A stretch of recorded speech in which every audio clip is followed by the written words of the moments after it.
Hello friends, சின்ன மருமகள் serial இனி வரப்போகிற எபிசோட்ஸ்க்கான ரிவ்யூ தான் பார்க்க போகிறோம். அடுத்தடுத்த சுவாரஸ்யங்களை தெரிஞ்சுக்கிறதுக்கு இந்த வீடியோவை ஸ்கிப் பண்ணாமல் கடைசி வரைக்கும் பாருங்கள்.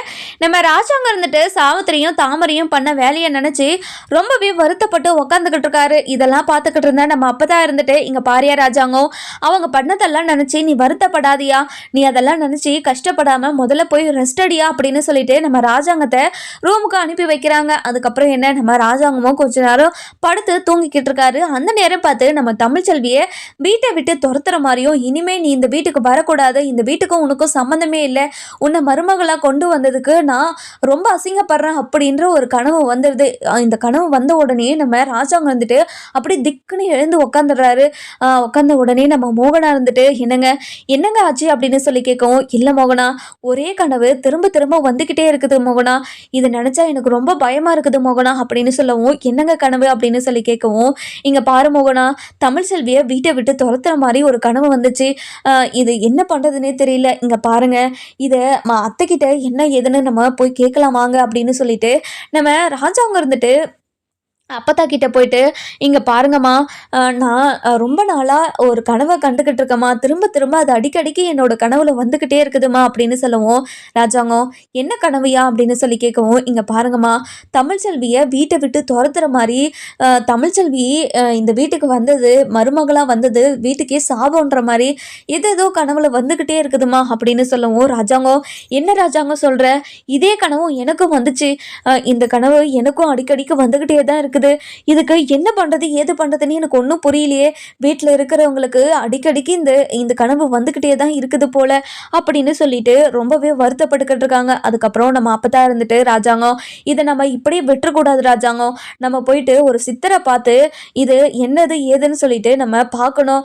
அந்த காட்டுச்சி மலையில் நம்ம அந்த காட்டுச்சி அம்மன் கோவிலில் ஒரு சித்தரை பார்த்தோம் இல்லையா, அந்த சித்தரை பார்த்து நம்ம என்ன ஏதுன்னு பார்த்துட்டு வரணும்யா அப்படின்னு சொல்லிட்டு சொல்கிறாங்க. அதுக்கப்புறம் என்ன, அடுத்த நாள் காலையிலேயே நம்ம ராஜாங்கம் அப்பத்தா அதுக்கப்புறம் என்ன நம்ம கருப்பு இவங்க 3 பேருமே போகிறாங்க. போன உடனேயே அந்த சித்தர்கிட்ட, இங்கே பாருங்க சாமி, போன தடவை வந்தபோது இங்கே காட்டுக்குள்ளே என்னோட பையனுக்கு மிகப்பெரிய ஆபத்து வரப்போகிறதா நீங்கள் சொன்னீங்க, ஆனால் அந்த ஆபத்துலேருந்து என்னோட பையன் ரொம்பவே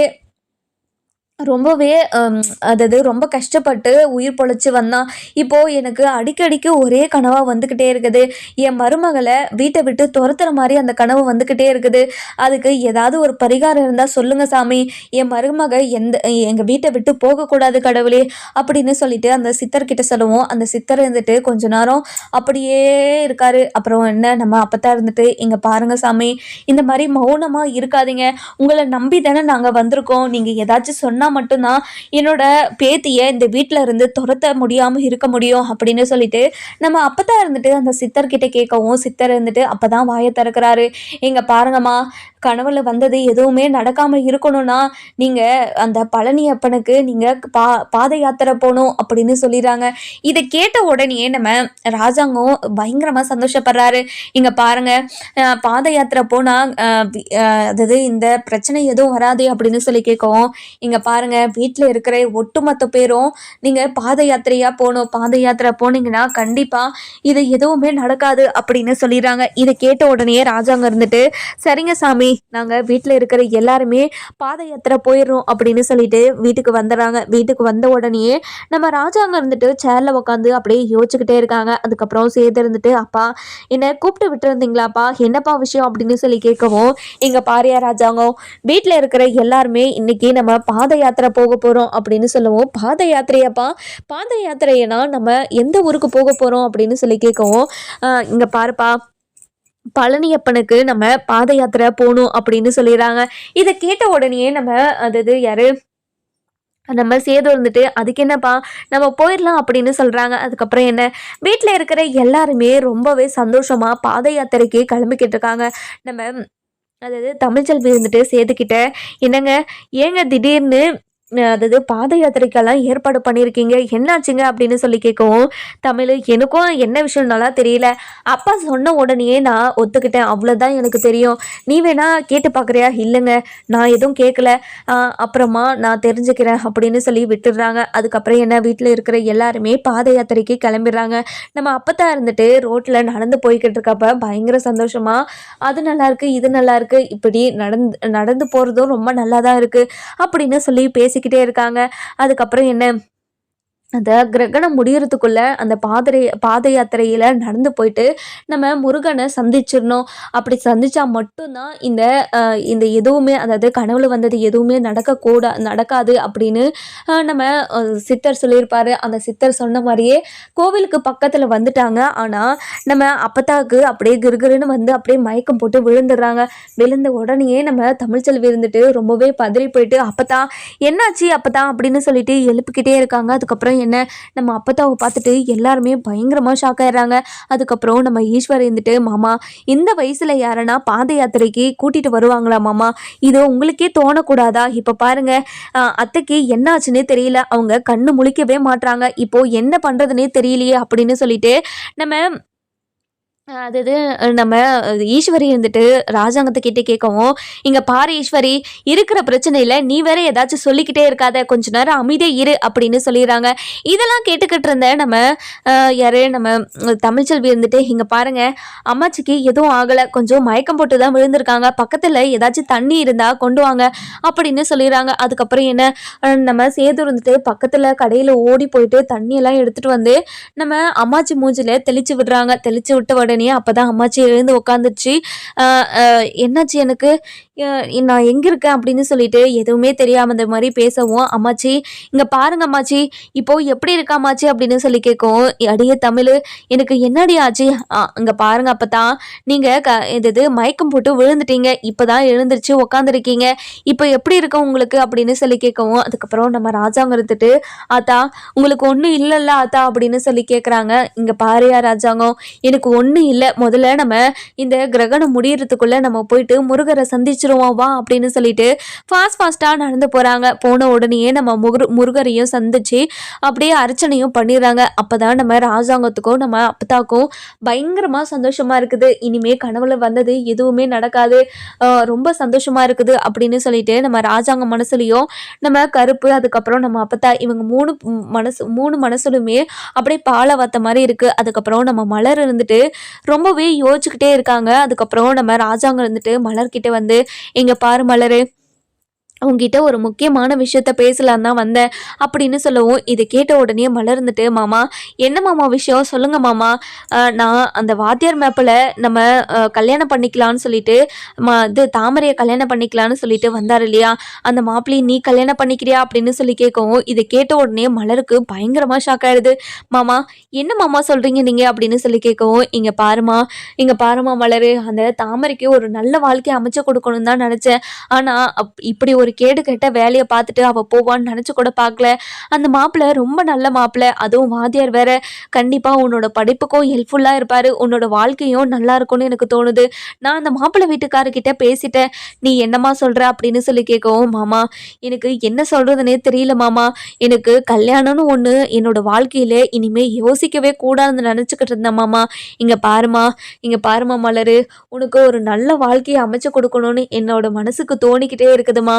அதனால தான் இது ரொம்ப ரொம்ப நல்ல சம்மந்தம், அது மட்டும் இல்லாமல் பையன் ரொம்ப நல்ல பையன், அதனால தான் அதனால தான் மலர் உங்ககிட்ட பேசிக்கிட்டு இருக்கேன் அப்படின்னு சொல்லவும், அந்த நேரம் பார்த்து நம்ம தமிழ்ச்செல்வி வராங்க. வந்த உடனே, மாமா நீங்கள் பேசிக்கிட்டு இருந்ததெல்லாம் நானும் கேட்டேன் மாமா, இங்கே பாருங்கக்கா, மாமா சொல்கிறதுலும் கரெக்டு தானேக்கா, மாப்பிள்ளை ரொம்ப நல்ல மாப்பிள்ளை, நீங்கள் அவரை கல்யாணம் பண்ணிக்கிட்டீங்களா நீங்களும் சந்தோஷமாக இருப்பீங்க, கண்டிப்பாக உங்கள் படிப்பு விஷயத்துலையும் அவங்க ரொம்ப ஹெல்ப் பண்ணுவாங்கன்னு தான் எனக்கு தோணுது, அதுவும் மாமா அவங்க கிட்டலாம் பேசிட்டேன்னு வேற சொல்கிறாங்க, நீங்கள் என்ன சொல்கிறீங்கக்கா சொல்லுங்கக்கா அப்படின்னு சொல்லவும், இங்கே பாரு தமிழ், உனக்கு தெரியாததா, நான் என்னத்தை சொல்லுவேன்னு உனக்கு தெரியாதா அப்படின்னு சொல்லவும், இங்கே பாருங்கக்கா, நீங்கள் வேண்டான்னு மட்டும் சொல்லவே கூடாது, நீங்கள் இந்த கல்யாணத்துக்கு சம்மதனம் சொல்லுங்க அப்படின்னு சொல்றாங்க. இதை கேட்ட உடனே நம்ம மலருக்கு அப்படியே கண்ணுல இருந்து தண்ணி வந்துகிட்டே இருக்கு. அதுக்கப்புறம் நம்ம அப்பத்தாவும் வராங்க. அப்பத்தா வந்த உடனே நம்ம மலர் அழுதுகிட்டு இருக்கிறத பார்த்துட்டு, அடியே மலரு, என்னடி ஆச்சு, எதுக்காகடி அழுதுகிட்டு இருக்க அப்படின்னு சொல்லி கேட்கவும், இதை கேட்ட நம்ம ராஜாங்க இருந்துட்டு, இங்க பாருங்க அத்தா அப்படின்னு சொல்லிட்டு நம்ம நடந்த விஷயத்தெல்லாம் சொல்றாங்க. சொன்ன உடனே ரொம்ப சந்தோஷப்படுறாங்க. இதை கேட்டுட்டு, அடியே என்னடி, எவ்வளோ பெரிய நல்ல விஷயம் சொல்லியிருக்கான் என்னோட பையன், அதை கேட்டு நீ சந்தோஷப்படாம இப்படி அழுதுகிட்டு இருக்க. இங்க பாரு, இப்படியா அழுகிறதெல்லாம் விட்டுட்டு நான் பெரியவங்க சொல்றதே கேளு, உன்னோட வாழ்க்கை நல்லா இருக்கும். அந்த போஸை மாதிரி ஒரு கேடு கட்டவனை கல்யாணம் பண்ணிக்கிட்டு இவ்வளோ நாளாக வாழ்ந்துக்கிட்டு தானே இருந்த. ஆனால் இந்த மாப்பிள்ளை உன்னை கண்ணுங்க அர்த்தமா சந்தோஷமா பார்த்துப்பாரு. எனக்கு அதில் 100% நம்பிக்கை இருக்குது. நீ கல்யாணம் பண்ணிக்கோ சரியா அப்படின்னு சொல்லவும், இதை கேட்ட உடனே நம்ம மலர் இருந்துட்டு, இங்க பாருங்க அம்மாச்சி, உங்களெல்லாம் விட்டுட்டு நான் எப்படி அம்மாச்சி நான் வேற வீட்டுக்கு போக முடியும்? இதுதான் என்னோட புகுந்த வீடுன்னு இப்போ வரைக்குமே நான் நினச்சிக்கிட்டு இருக்கேன். அப்படின்ற ஒரு எண்ணத்தை நீங்கள் எப்படி மாற்றலாம்? அது என்னாலலாம் முடியவே முடியாது அப்படின்னு சொல்லிடுறாங்க. இதை கேட்ட உடனேயே நம்ம அதாவது ராஜாங்க இருந்துட்டு, இங்க பாரும்மா மலரு, நீ எப்பவுமே என்னோட வீட்டு பொண்ணு தான். நீ இது எப்பவுமே மாறவே மாறாது. நீ கவலையே படாத. நீ நினச்சா வந்து இங்கே பார்த்துட்டு போகலாம்.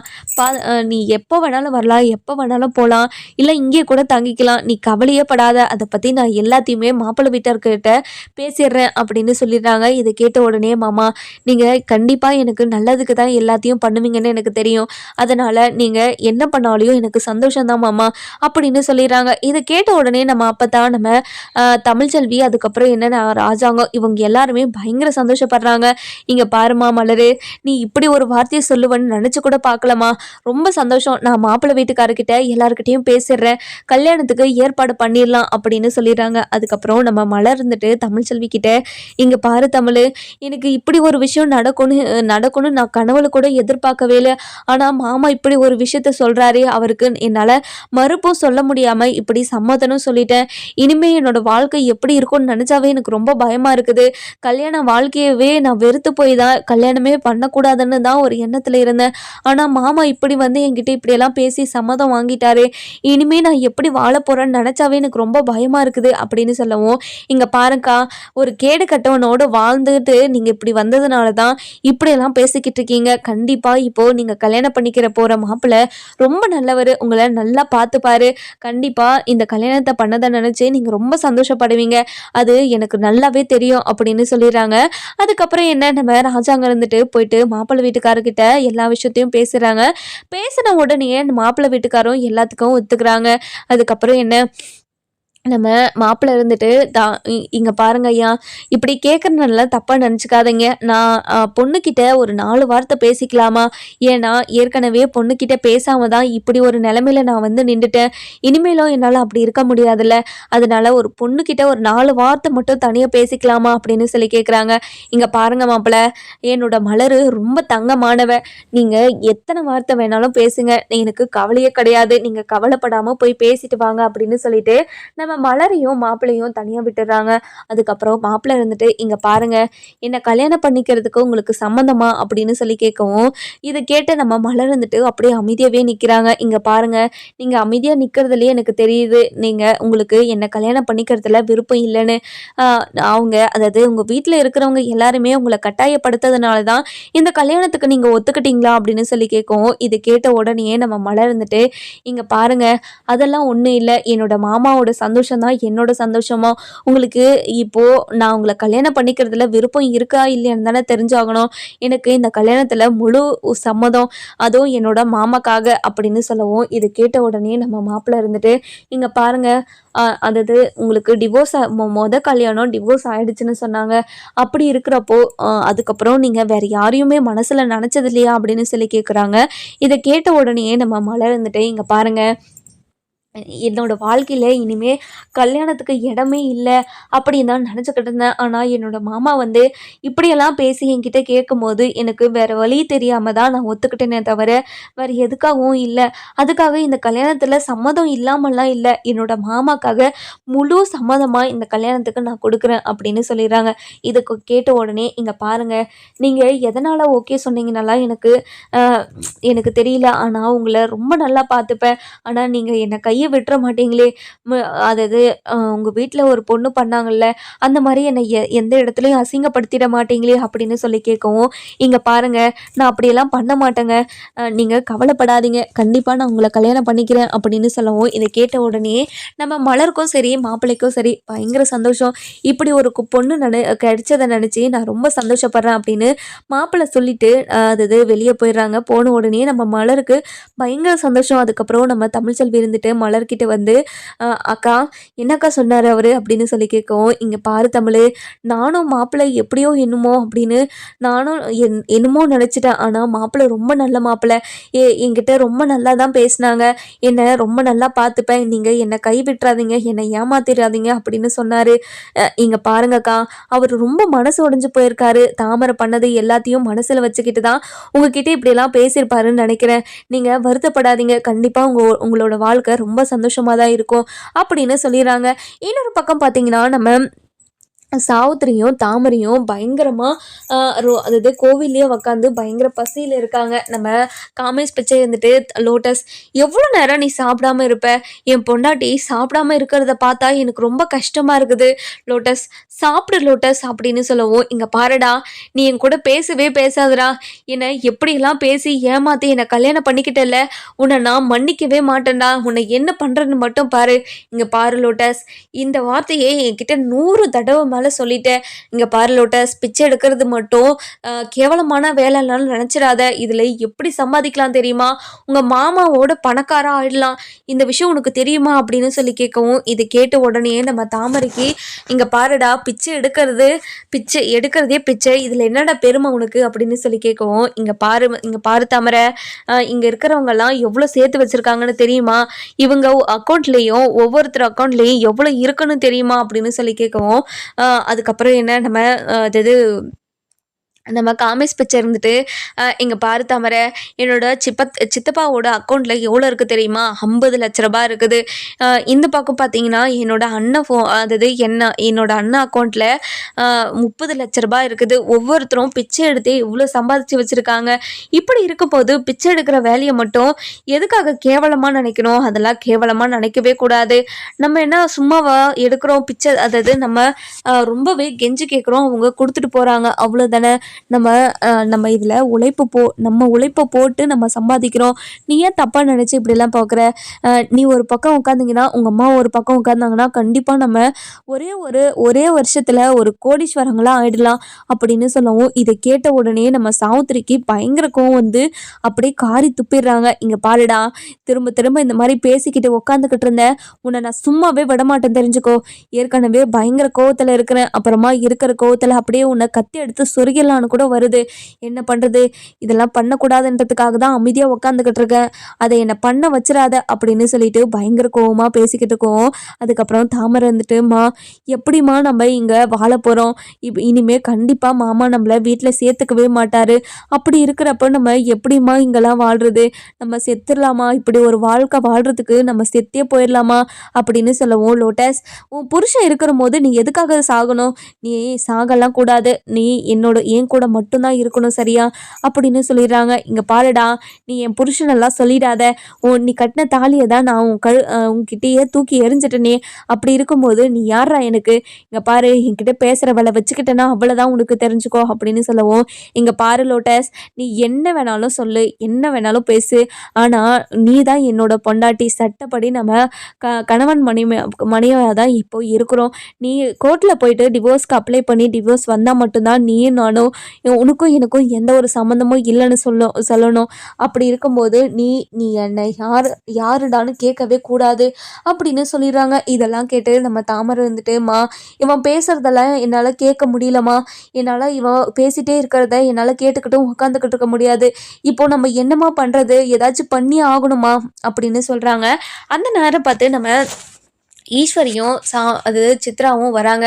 வந்த உடனேயே என்ன அத்தாச்சி, என்ன எப்படி இருக்கீங்க அப்படின்னு சொல்லி கேட்கவும், இதை கேட்ட உடனே நம்ம சாவித்திரி இருந்துட்டு, இங்கே பாருங்க மதனி, நீங்கள் முதல்ல இங்கேருந்து போயிடுங்க, நானே ரொம்ப கோவத்தில் இருக்கேன். இங்கே பாருங்க, என் பையன் வாழ்க்கையில் நீங்கள் என்ன வேணாலும் பண்ணுங்க, அதுக்கு பிராய்ச்சித்தமாக தான் இதெல்லாம் நீங்கள் அனுபவிச்சுக்கிட்டு இருக்கீங்க அப்படின்னு சொல்லவும், இதெல்லாம் கேட்டுட்டு பயங்கர கோவமாக நம்ம சாவித்திரி இருந்துட்டு, இங்கே பாருங்க மதனி, என்ன மதனி சொல்கிறீங்க இது நீங்கள் அப்படின்னு சொல்லி கேட்குவோம். அதுக்கப்புறம் நம்ம காமிஸ் பிச்சை இருந்துட்டு, இங்கே பாருங்க அத்தை, உங்களுக்கு விஷயமே தெரியாதா, இது எல்லாத்துக்குமே காரணம் இவங்க தான். இவங்க சொன்னதுனால தான் தாமரையை நான் லவ் பண்ணி கல்யாணம் பண்ணிக்கினேன். என்னோட லட்சியமே ஒரு பணக்கார பொண்ணை கல்யாணம் பண்ணிக்கிட்டு நான் 3 மேலேயும் சாப்பிட்ணுன்னு மட்டும்தான் என்னோட கனவே. என் கனவு நினைவானதுக்கு காரணமே இவங்க தான், அந்த தெய்வமே இவங்க தான். இவங்க சொன்னதுனால மட்டும்தான், இவங்க பிளான் போட்டு கொடுத்ததுனால மட்டும்தான் நான் லோட்டஸை கல்யாணம் பண்ண முடிஞ்சிச்சு அப்படின்னு சொல்லிடுறாங்க. இதை கேட்டுட்டு நம்ம தாமரைக்கும் சரி, நம்ம சாவித்திரிக்கும் சரி பயங்கர கோவம் வருது. இங்கே பாருங்க மதனி, என் பொண்ணோட வாழ்க்கையில இப்படி விளையாடி இருக்கீங்களே, உங்களுக்கே கொஞ்சமாவது நியாயமா இருக்கா அப்படின்னு சொல்லி கேட்கவும், இங்கே பாருங்க அத்தாச்சி, நீங்கள் பண்ணது மட்டும் ரொம்ப நியாயமாக இருந்துச்சா? என்னோட பையன் விஷயத்தில் நீங்கள் எவ்வளோ கேவலமான ஒரு கேடு கெட்ட வேலையை பார்த்து வச்சிங்க. அப்படி இருக்கும்போது நான் இப்படி ஒரு விஷயத்த பண்ணது எனக்கு தப்பாவே தெரியல அப்படின்னு சொல்லிடுறாங்க. இதை கேட்ட உடனேயே நம்ம தாமரைக்குமா, இப்படி ஒரு கேவலமான இது நடிப்புல நம்ம விழுந்துட்டோமேம்மா, இப்போ நான் என்னோட வாழ்க்கையை எப்படிம்மா காப்பாத்துறது? உங்களை பார்த்தா எனக்கு அவ்வளோ சிரிப்பா இருக்கு. ஒரு பிச்சைக்காரன்ல லவ் பண்ணிட்டு இப்போ லவ்க்கு உண்மையா இருக்கிறேன்னு நீ பண்ணதெல்லாம் பார்த்து எனக்கு எவ்வளோ காமெடியா இருந்துச்சு தெரியுமா? நான் ரூம்குள்ள போயிட்டு சிரிக்க முடியாம அப்படி சிரிச்சுக்கிட்டு இருக்குவேன் அப்படின்னு சொல்லிட்டு சித்ரா சொல்லிக்கிட்டு இருக்கா. இதெல்லாம் கேட்டுட்டு நம்ம தாமரை இருந்துட்டு, இங்க பாருடி, நான் உங்களை சும்மாவே விடமாட்டேன், நான் உங்களை என்ன பண்ணுறேன்னு மட்டும் பாரு அப்படின்னு சொல்லவும், இங்கே பாரு, நீ ஏன் இப்போ பிச்சை எடுக்கிற நிலைமைக்கு வந்துட்ட, அப்படி இருக்கிறபோது நீ என்னடி பண்ண போகிற? இனிமே அந்த வீட்டு பக்கம் நீ வரவே முடியாது. அதே மாதிரி உன்னால் இனிமே சாப்பாடுக்கே வழி இல்லை. அப்படி இருக்கும்போது உனக்கு எதுக்கு கோவம்? உனக்கு கோவமே வரக்கூடாது, நீ என்கிட்ட கையை கட்டி நின்று தான் பேசணும் அப்படின்னு சொல்லிடுறாங்க. இது கேட்ட உடனே நம்ம தாமரைக்குமா, என்னால் தாங்க முடியலம்மா, இவங்க பேசுறதெல்லாம் பார்த்தா இப்போவே குளத்துல குச்சி செத்துடலாம் போல இருக்குதுமா அப்படின்னு சொல்லவும், என்ன தாமரை, குளத்துல குச்சா எப்படி நீ சாவ? உனக்கு என்ன நீச்சலா தெரியாது? என்னன்னா எங்களெல்லாம் முட்டாள நான் நினச்சிக்கிட்டு இருக்கேன் அப்படின்னு சொல்லி கேட்கவும், இங்கே பாருங்க மதனி, நீங்கள் பண்ணது கொஞ்சம் கூட சரியில்லை. உங்களை சத்தியமாக நான் சும்மாவே விட மாட்டேன், உங்களை பழிக்கு பழி வாங்கியே தீருவேன் அப்படின்னு சொல்லவும், இதை கேட்ட உடனே நம்ம ஈஸ்வரி இருந்துட்டு, இங்கே பாருங்க, இனிமே உங்களால் எதுவுமே பண்ண முடியாது. அப்படியே பண்ணாலையும் கண்டிப்பாக நீங்கள் என்ன பண்ணிட்டு போகிறீங்க? உங்களுக்கு பண்ணுறதுக்கு வசதியும் கிடையாது. இப்போது ஒரு வேளை சோத்துக்கு கூட நீங்கள் பிச்சை எடுக்கிற நிலமையில தான் இருக்கிறீங்க. அப்படி இருக்கும்போது என்ன பழி வாங்க போகிறீங்களா? உங்களால் பழி வாங்கவே முடியாது அப்படின்னு சொல்லிட்டு ரொம்பவே கிண்டலாக நக்கலாக பேசிக்கிட்டு இருக்காங்க. இதெல்லாம் பார்த்துட்டு நம்ம தாமரைக்கும் சரி, நம்ம சாவித்திரிக்கும் சரி, அப்படியே உடம்பெல்லாம் கூசுது, ஒரு மாதிரி அருவருப்பாக ஃபீல் பண்ணிக்கிட்டு இருக்காங்க. அதுக்கப்புறம் என்ன, நம்ம தாமரை இருந்துட்டு பயங்கர அழுகையோட அப்படியே கண்ணில் தண்ணி வந்துக்கிட்டே இருக்குது. மா, நீயாவது சொல்லியிருக்க வேண்டாமாம்மா, இப்படிப்பட்டவங்களெல்லாம் நம்பக்கூடாதுன்னு சொல்லியிருக்கலாம்லம்மா. அந்த வாத்தியார் மாப்பிள்ளையை கல்யாணம் பண்ணியிருந்தா கூட ஒரு அளவுக்கு நிம்மதியாக வாழ்ந்துக்கிட்டு இருந்துக்கலாம். இப்படி நம்ம ஆளும் தெரியாமல் காலை விட்டுட்டோமேம்மா அப்படின்னு சொல்கிறாங்க. இதை கேட்ட உடனே நம்ம சாவித்திரி இருந்துட்டு, இங்கே பாரடி தாமரை, நம்ம அண்ணங்கிட்ட போவோம், அண்ணங்கிட்ட போயிட்டு நியாயத்தை கேட்போம். இது எல்லாத்துக்கும் காரணம் இவங்க தான், ஈஸ்வரி தான் எல்லாத்தையுமே பண்ணதுன்னு அண்ணங்கிட்ட சொல்லுவோம். சொன்னதுக்கப்புறம் இனிமேல் என்ன நடக்குதுன்னு பார்க்கலாம் அப்படின்னு சொல்கிறாங்க. அதுக்கப்புறம் என்ன, நம்ம தாமரையும் நம்ம சாவித்திரியும் கிளம்புறாங்க. அந்த நேரம் பார்த்து காமிஸ் பிச்சை இருந்துட்டு, லோட்டஸ், எங்கே லோட்டஸ் போகிற என்னை விட்டுட்டு அப்படின்னு சொல்லவும், இதை கேட்ட உடனே நம்ம சாவித்திரிக்கு பயங்கர கோவம் வந்துடுது. இங்கே பாருடா, எங்களை எங்கே போகிறீங்க வரீங்கன்னு கேட்குறதுக்கு நீ யாருடா? இங்கே பாரு, இந்த மாதிரி பேசிக்கிட்டே இருக்கிற வேலையை பார்த்தன அவ்வளோதான் உனக்கு தெரிஞ்சுக்கோ அப்படின்னு சொல்லவும், இங்கே பாருங்க அத்தை, நீங்கள் என்ன பேசினாலையோ செஞ்சாலையோ நான் இந்த மாதிரி தான் இருப்பேன். நீங்கள் இருக்கிற இடத்துல தான் நானும் இருப்பேன். இல்லை நான் இருக்கிற இடத்துல நீங்கள் இருங்க. நீங்கள் எங்கே போனாலும் உங்கள் பின்னாடியே நான் வருவேன் அப்படின்னு சொல்லவும், இங்கே பாருடி, இப்படி ஒருத்தனை போயிட்டு லவ் பண்ணி வச்சிருக்கேடி, உன்னை நினச்சாவே எனக்கு அவ்வளோ அசிங்கமாக இருக்குதுடி அப்படின்னு சொல்லவும், இங்கே பாருமா, நீ தானே எனக்கு இந்த பையனை லவ் பண்ண சொல்லி சொன்னேன். அப்படி இருக்கும்போது நான் என்னப்பா பண்ணேன்? இங்கே பாருமா இந்த மாதிரி பண்ணுற வேலைலாம் வச்சுக்காத அப்படின்னு சொல்லிட்டு நம்ம சாவித்திரியும் தாமரையுமே சண்டை போட ஆரம்பிச்சிடுறாங்க. அதுக்கப்புறம் நம்ம சாவித்திரி வந்துட்டு இங்கே பாருடி, இப்போதைக்கு நம்ம சண்டை போடுற நேரமெல்லாம் இல்லை, நம்ம போயிட்டு ஆமாம் அண்ணன்கிட்ட எல்லா விஷயத்தையும் சொல்லுவோம், சொன்னதுக்கப்புறம் நமக்கு ஒரு நியாயத்தை கேட்போம் அப்படின்னு சொல்கிறாங்க. அதுக்கப்புறம் என்ன நம்ம சாவித்திரி தாமரை நம்ம காமேஷ் பிச்சை இவங்க எல்லாருமே இப்போது நம்ம ராஜாங்க வீட்டுக்கு போயிடுறாங்க. போன உடனே வீட்டுக்கு வெளியே நின்றுட்டு அண்ணே அண்ணே ப்ளீஸ்ண்ணே வெளியே வாங்கண்ணே, உங்ககிட்ட கொஞ்சம் முக்கியமான விஷயம் பேசணும்னு சொல்லி வெளியே கூப்பிட்டுக்கிட்டு இருக்காங்க. அதுக்கப்புறம் என்ன வீட்டில் இருக்கிற எல்லாருமே வெளியே வந்து ரொம்பவே கோவமாக நின்றுக்கிட்டு இருக்காங்க. அதுக்கப்புறம் நம்ம அப்போ தான் இருந்துட்டு அடியே எதுக்காகடி இப்படி இங்கே வந்து நின்று எல்லாருக்கிட்டையும் கற்றுக்கிட்டு இருக்க, இந்த மாதிரி பண்ணாமல் முதல்ல வீட்டை விட்டு போடி அப்படின்னு சொல்லவும், என்னம்மா நீயே இப்படியெல்லாம் பேசினா எப்படிம்மா, இது எல்லாத்துக்கும் காரணம் யாரு தெரியுமாம்மா, இது எல்லாத்துக்குமே காரணம் ஈஸ்வரிம்மா, அவ தான் இப்படி ஒரு பிளானை போட்டு என் பொண்ணுக்கு இப்படி ஒரு கேவலமான வாழ்க்கையை அமைச்சு கொடுத்துட்டாமா அப்படின்னு சொல்லவும், நம்ம சாவித்திரி ஈஸ்வரி இருந்துட்டு ஐயோ ஐயோ ஐயோ அத்தாச்சி இந்த மாதிரி எல்லாம் பண்ணாதீங்க அத்தாச்சி, ஏன் அத்தாச்சி இப்படி பண்றீங்க, என் மேல உங்களுக்கு என்னதான் கோவம் அப்படின்னு சொல்லிட்டு சொல்றாங்க. நம்ம ஈஸ்வரி தான் பண்ணதுன்னு சொல்லிட்டு எல்லாருக்கும் தெரிஞ்சா என்ன பண்ணுவாங்கன்னு சொல்லிட்டு நம்ம வர எபிசோட்ல பார்க்கலாம். இந்த வீடியோ உங்களுக்கு பிடிச்சிருந்தா லைக் பண்ணுங்க, சப்ஸ்கிரைப் பண்ணுங்க, மறக்காம பெல் ஐகானையும் கிளிக் பண்ணிக்கோங்க.